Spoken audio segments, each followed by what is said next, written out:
Halo semuanya, selamat datang kembali di channel kami. Hari ini kita akan membahas kondisi pasar modal Indonesia yang sangat menarik. IHSG memang mencetak rekor tertinggi. Namun, ada dua arus besar yang harus kita pahami. Angin segar dari kebijakan domestik dan potensi badai dari peraturan global. Mari kita bedah tuntas. Beberapa waktu lalu, terjadi pergantian di pucuk pimpinan Kementerian Keuangan. Kebijakan yang dibawa oleh Menteri Keuangan yang baru, yang biasa kami sebut sebagai Purbaya Effect, membawa harapan baru bagi pasar. Mengapa?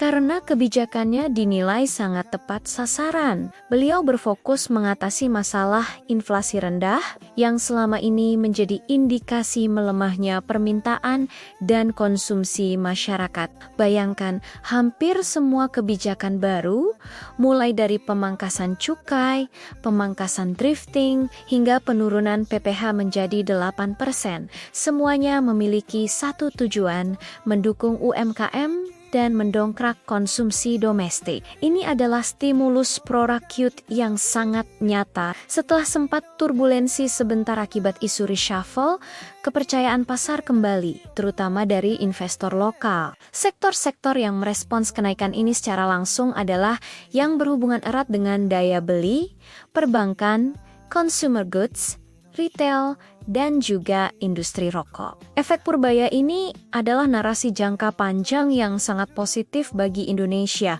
Namun, di tengah euforia domestik, kita tidak boleh lupa pada tantangan yang datang dari ranah global. Seorang pengamat pasar menyoroti wacana perubahan metodologi perhitungan free float oleh MSCI.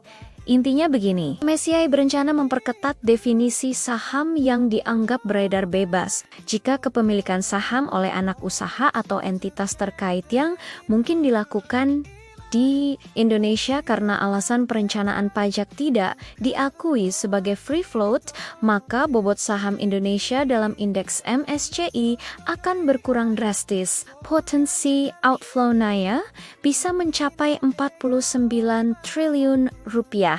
Ini bisa memicu volatilitas dan koreksi pasar dalam jangka pendek. Lalu, bagaimana prospek IHSG menjelang akhir tahun? Meskipun IHSG mencatat all-time high, pertumbuhannya saat ini masih didorong oleh faktor ekuitas dari saham konglomerat.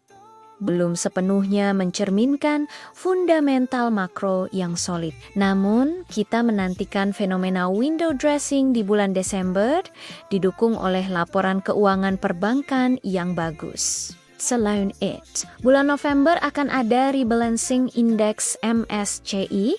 Diprediksi rebalancing ini akan membawa inflow sekitar 7 hingga 8 triliun rupiah dari masuknya beberapa saham konglomerasi baru yang diharapkan bisa menahan koreksi musiman November rain.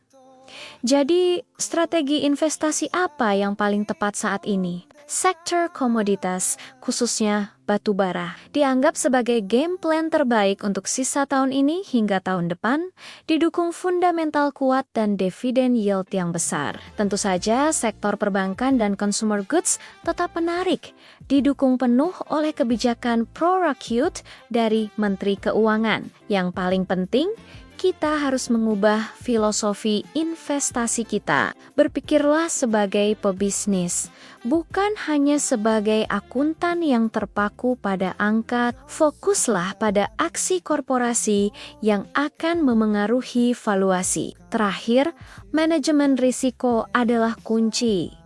Lakukan diversifikasi dan jangan lupakan aspek psikologis. Kendalikan emosi dan selalu kedepankan logika berpikir kritis dalam setiap keputusan investasi Anda. Semoga diskusi ini bermanfaat bagi strategi investasi Anda. Jangan lupa like, comment, dan subscribe ya. Terima